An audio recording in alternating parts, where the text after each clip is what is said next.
Olá, de volta com vocês. Nessa aula a gente vai ver sobre condições adversas. O que são condições adversas? São circunstâncias perigosas ou que podem proporcionar riscos para a gente, para os nossos ocupantes, ou para o nosso veículo, nossos ocupantes do veículo, no decorrer ali de uma viagem ou de um deslocamento do ponto A a um ponto B. Vamos ver? Bom, condições adversas são situações encontradas ao dirigirmos que podem nos proporcionar riscos. São elas: luz, tempo, via ou pista ou estrada, trânsito, veículo ou condutor ou motorista. Então são esses 6 tipos: luz, tempo, pista, trânsito, veículo e condutor.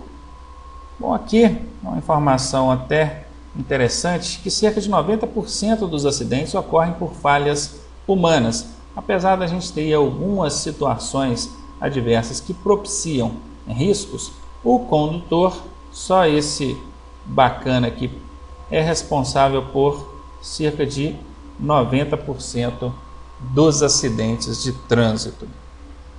Vamos falar agora sobre cada uma dessas adversidades. Condição luz provém de problemas como excesso ou falta de iluminação. Ofuscamento é o excesso de iluminação. Nesse caso aqui, o primeiro exemplo, a primeira ilustração, ocorre por ou em razão de faróis altos projetados por outros veículos. E aqui, em razão da luz do sol mesmo, em baixa altura, isso ao entardecer ou amanhecer. Como lidar com esse tipo de situação, ofuscamento?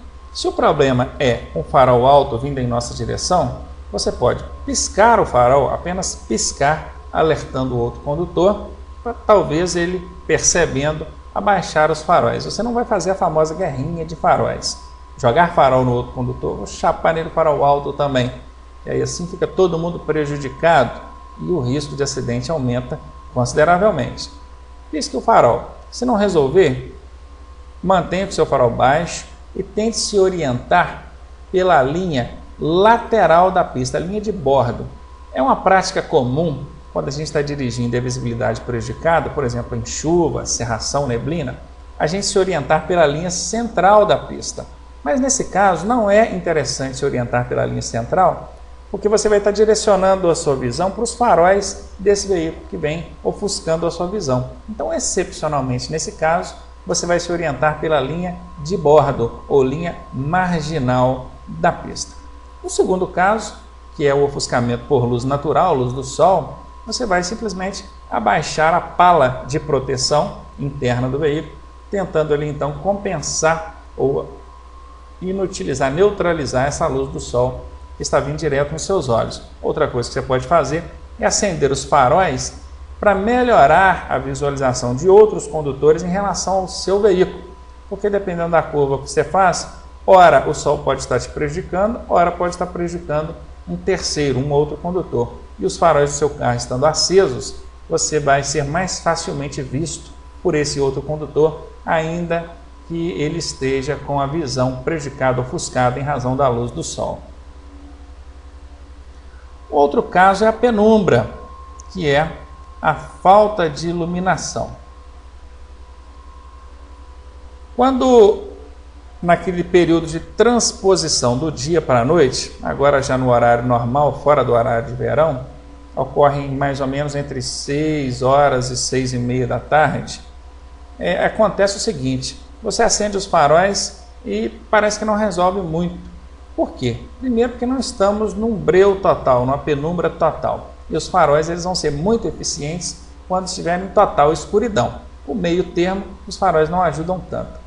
E segundo, por causa da adequação das pupilas, dos seus olhos, sua capacidade visual, àquela situação nova. Imagine, você está andando na rua, a pé, durante o dia, e um sol muito forte. Aí quando você entra em casa, você sente que o ambiente está bastante escuro. Por quê? É porque os seus olhos ainda não se acostumaram, não se adaptaram ali àquela nova condição de iluminação. Mas você vai perceber dali uns 5, 10 minutos que não está tão escuro assim dentro de casa. Os seus olhos já se acostumaram. E é isso que acontece na transposição do dia para a noite. Portanto, se você está fazendo uma longa viagem, programe a sua parada para esse período, entre 6 e 7 horas da noite. Você parou às 6 horas, o tempo ainda estava claro. Quando você voltou às 7 horas, já estava escuro, mas seus olhos já se acostumaram com aquele ambiente. Aí você acende os faróis, eles vão clarear, que é uma beleza. Entenderam? Essa é a forma que você tem, ou as formas que você tem, de tentar compensar esses problemas de iluminação, por ofuscamento e por penumbra. E agora tempo, clima. Aí envolve chuva, vento, calor, frio, neblina, cerração. Pulei aqui sem querer, deixa eu voltar. Muito bem. Fator chuva. Gente, basta começar a chover e o número de acidentes aumenta. Os acidentes aparecem, eles acontecem. Até parece que os condutores não sabem que sob chuva a pista fica escorregadia. Até parece que eles não sabem que sob chuva o sistema de freio fica molhado e os veículos não têm uma eficiência tão grande em razão do sistema estar molhado. Até parece que eles não sabem que uma pista molhada oferece menor aderência. Ainda tem o problema das formações de poças d'água, que pode ocorrer ali o travamento da roda ao passar por dentro daquele grande volume d'água. Tem também o espelho d'água, aquela camada d'água que provoca a aquaplanagem. Tem também o problema de perda de visibilidade, porque está chovendo, a visibilidade diminui, tanto em razão da chuva, o problema externo ao veículo, como interno, o embaçamento dos vidros, ou seja, os problemas causados em razão de chuva, quando você está dirigindo, são diversos, são vários, e os condutores conhecem, mas não conseguem se adequar a esses problemas, ou seja, compensar esses problemas se adequando à situação. Portanto, gente, prestem muita atenção. Se tem uma coisa dentro de direção defensiva que requer uma atenção especial, é esse aí, é o fator chuva, tá? Quando você está dirigindo. Aqui também fala sobre vento. Vento interfere na condução do veículo? Interfere demais. Veículos mais altos, conforme vans, combis, sofrem muito com a corrente de ar. A recomendação é o quê? Abrir os vidros para que o vento possa passar mais livremente, interferindo menos na condução do veículo. Quem conduz motocicletas, principalmente motocicletas mais leves, numa rodovia, quando ele passa por um ônibus, por uma carreta, aquele deslocamento de ar que a carreta faz, ou o ônibus faz, chega a tirar um pouco da estabilidade do motociclista, está relacionado a vento. Tanto é que existe até placa de advertência quanto a isso, aquela placa vento lateral, certo? Ainda o calor. Calor interfere na condução do veículo? Claro. Imagine você dentro de um carro, naquele calorão, acabou de almoçar, o que acontece? Sono, fadiga. Assim também em relação ao frio. Imagine você numa motocicleta, viajando aí 100 km ou mais, em um frio extremo, chega a endurecer as juntas dos dedos e dos joelhos, dos pés, você fica duro em cima da motocicleta, perde até parte do domínio sobre o veículo. Também neblina e cerração, a perda de visibilidade, acender as luzes do veículo. Lá na parte de normas de circulação a gente viu que sob chuva forte, cerração, neblina, você tem o dever, a obrigação de acender pelo menos as luzes de posição. Mas a direção defensiva recomenda que você acenda logo os faróis baixos, obviamente, porque o farol alto ele projeta contra a neblina e você vai estar clareando neblina, você vai ver mais neblina do que antes. Então o farol tem que estar baixo, jogando para o chão, para o pavimento. Existem inclusive os faróis de neblina que pegam por baixo da cerração ali da neblina, clareando mais a pista e menos cerração. Certo? Então são aí condições adversas relacionadas ao tempo, clima, que a gente precisa conhecer e precisa aprender a lidar com essas situações. Inclusive, a regra principal, a número 1, é diminuir a velocidade. Mediante qualquer uma dessas circunstâncias, diminua a velocidade, redobre a atenção. Pista agora, a via ou a pista. Problemas como vegetação na pista, falta de acostamento, buracos, problemas de engenharia, o raio da curva errado. Aqui na ilustração nós temos alguns desses problemas. É conhecer, aqui também, né, buraco, é conhecer os riscos. Se porventura você estiver numa via que você não conhece essa via, você está transitando por uma via diferente, redobre a atenção, ande mais devagar para tentar compensar aí esses riscos oferecidos e ilustrados aqui para vocês. A condição trânsito, congestionamento, aglomeração de pedestres, intensidade de veículos pesados, tudo isso são adversidades relacionadas ao trânsito que o condutor precisa ter ciência e está trabalhando para tentar compensar isso aí. O veículo, má conservação, acomodação inadequada da carga, passageiros alterados ou inquietos.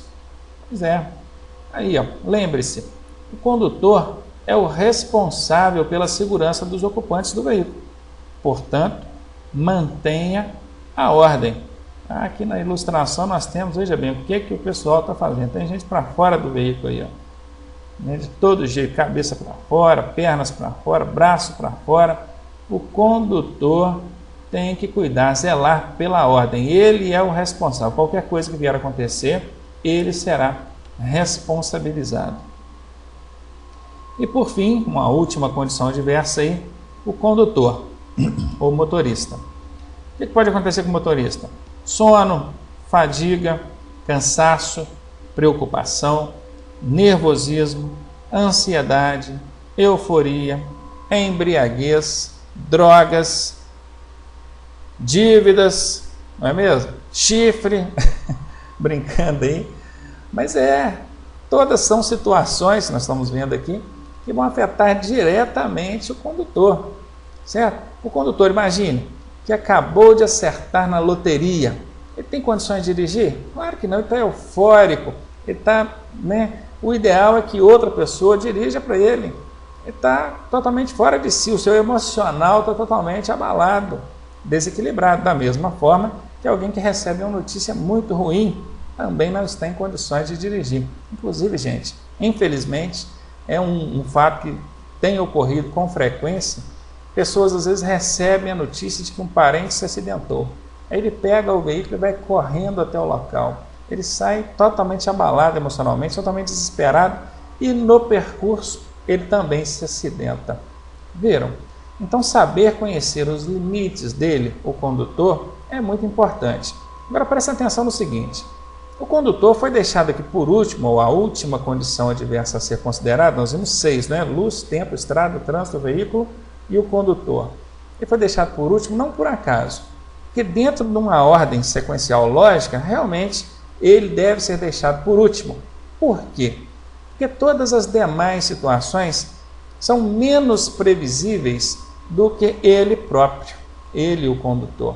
Correto? Eu sei agora se eu estou em condições de dirigir ou não. As demais adversidades pode até existir alguma margem de previsão, mas bem menor do que avaliar o meu estado aqui agora. Então eu, condutor, sou o que tem maior condições de me avaliar aqui agora e saber se estou em condições ou não de dirigir, além de pressupor que o condutor defensivo não vai assumir a direção do veículo se não estiver em plenas condições de fazê-lo com segurança.